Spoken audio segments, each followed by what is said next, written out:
Hola amigos, en este video hablaremos del balance de energía y algunas de sus aplicaciones. ¿Qué es un balance de energía? Es el análisis de la cuantificación de energía que entra a un sistema definido en relación a la cuantificación de energía que sale del mismo. Este concepto es planteado bajo las normas de la Ley de la Conservación de Energía, donde ésta no se crea ni se destruye, solamente sufre transformaciones. Tal y como podemos observar en el diagrama, donde se muestran los diferentes tipos de energía dependiendo de las condiciones y las transformaciones que lleva cada una en cada uno de sus procesos. Pero ¿para qué sirve un balance de energía? Pues bueno, el estudio de los cambios energéticos en un sistema es fundamental para la obtención de datos contables. Esto a razón de obtener la eficiencia de un proceso a partir del flujo de energía del mismo en relación con las diferentes operaciones que lo integran.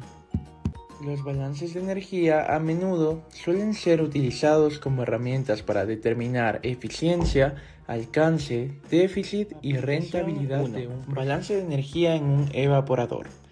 Como se muestra en el diagrama, los datos requeridos son un flujo de alimentación, ya sea en volumen o masa por unidad de tiempo, una corriente ligera, una solución o producto concentrado, un flujo de vapor de agua de calentamiento, temperaturas y el calor latente para el cambio de energía total consumida. En un sistema de evaporación, el principio físico se encuentra dado por el aumento de temperatura hasta alcanzar el calor latente necesario para el cambio de fase de la sustancia definida, tal y como se muestra en la imagen. Por lo que el calor suministrado teórico siempre hará referencia a la energía total utilizada para llevar a cabo este proceso, dando como resultado la siguiente ecuación, siendo Q el calor suministrado, M el flujo másico y delta H de vaporización el calor latente de vaporización. vaporización. El balance de energía en una columna de destilación. Aquí podemos ver un gráfico que nos presenta cómo es una columna de destilación desde que entra la alimentación a cómo se calienta como tal la alimentación. Al zona de enriquecimiento, es importante aclarar que la destilación es un proceso que se da gracias a la diferencia que existe entre las temperaturas de ebullición de dos sustancias. Y también vamos a tener una condensación y un reflujo, además de un destilado. Entonces, ¿qué tenemos que tener en cuenta en todo este proceso? Primero tenemos que tener en cuenta el calentamiento de la alimentación, un calor que se va a basar en la diferencia de temperatura de nuestra alimentación desde que da la temperatura que ingresa a la temperatura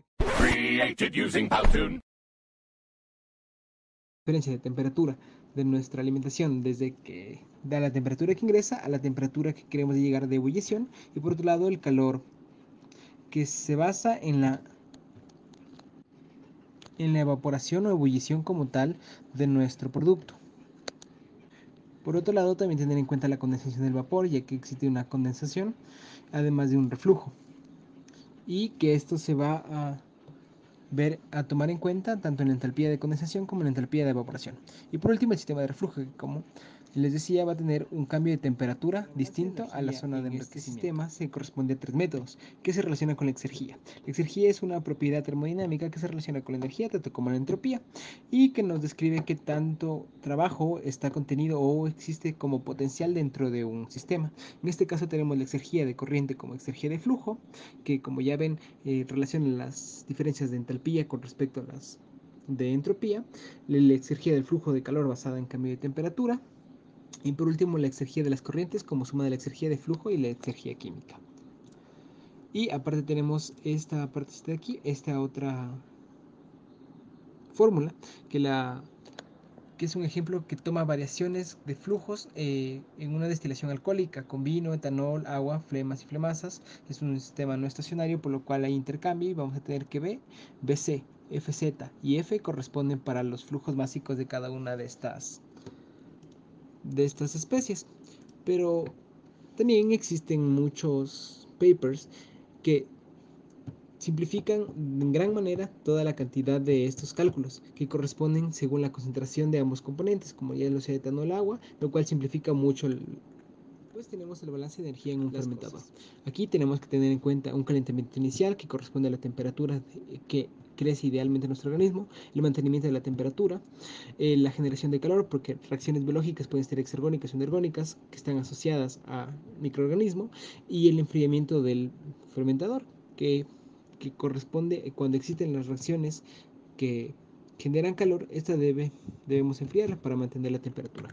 Pero con tanta cosa por ahí, que si reacciones, que si subir la temperatura cinética del crecimiento, pareciera muy complicado. Y de hecho lo es. Pero aquí tenemos un ejemplo bajo un sistema o modelo de Weber que toma en cuenta para las fermentaciones anaeróbicas, las cuales voy a estar dejando por aquí. Les recomiendo que pausen el video para que puedan ver un poco de todas las cantidades que se están tratando aquí, para que se haga un poquito más Balance fácil en un reactor industrial. Primero, el uso biotecnológico que se hace en este tipo de sistemas, por lo general lo encontramos en procesos como viene a ser la fermentación. A continuación podemos ver una imagen que representa al reactor industrial y todos los datos requeridos para poder hacer el balance de energía dentro de él. En este caso podemos observar el caudal de entrada y salida del fluido o reactivo en el reactor. Esto se ve en volumen o masa por unidad de tiempo. También podemos observar lo que es la temperatura de entrada y salida del fluido o del reactivo, el calor específico del fluido o reactivo, el calor de reacción si es que en el caso de que exista una reacción química involucrada, y las pérdidas de calor en caso de que las haya.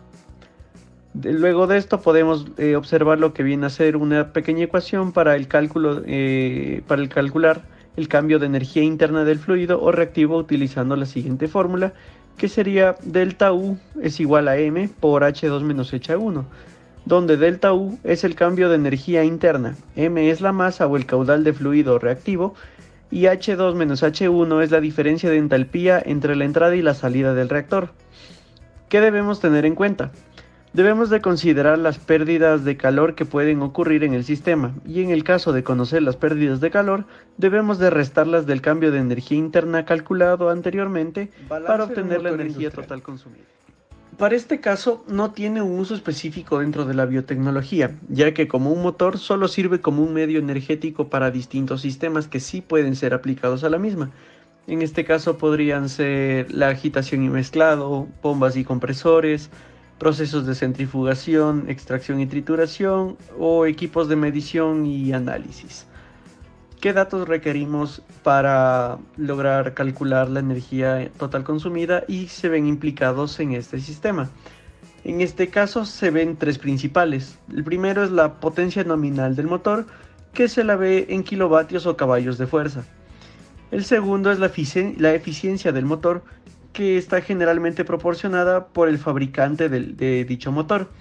Y por último, el tiempo de funcionamiento del motor, que se medirá por lo general en horas. Ahora, para calcular la energía total consumida, se multiplica la potencia nominal del motor por el tiempo del funcionamiento para obtener la energía consumida, ya sea en kilovatios sobre hora o caballos de fuerza sobre hora. Esto lo podemos observar en la ecuación de abajo, P sub n por T del funcionamiento es igual a delta U. Luego podemos ajustar la energía total consumida multiplicándola por la eficiencia del motor. Esto tiene en cuenta las posibles pérdidas de energía debido a la eficiencia del motor. Conclusiones de reactores y motores.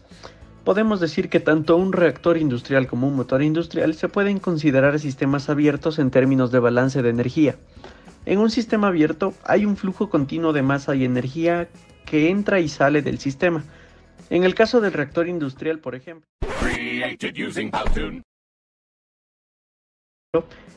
podemos ver el fluido o reactivo que ingresa y sale del reactor, lo que implica que existe un intercambio de masa y energía con el entorno.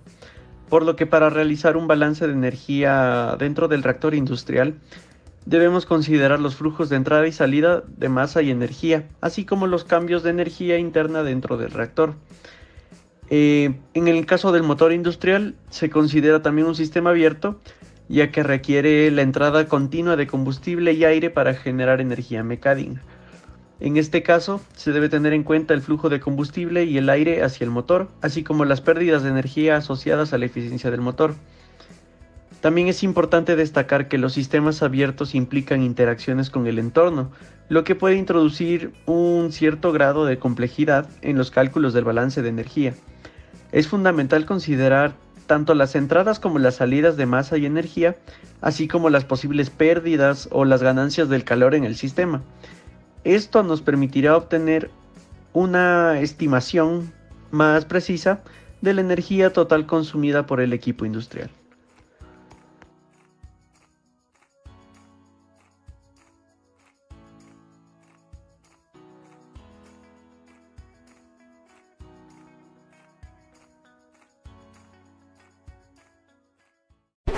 Created using Powtoon.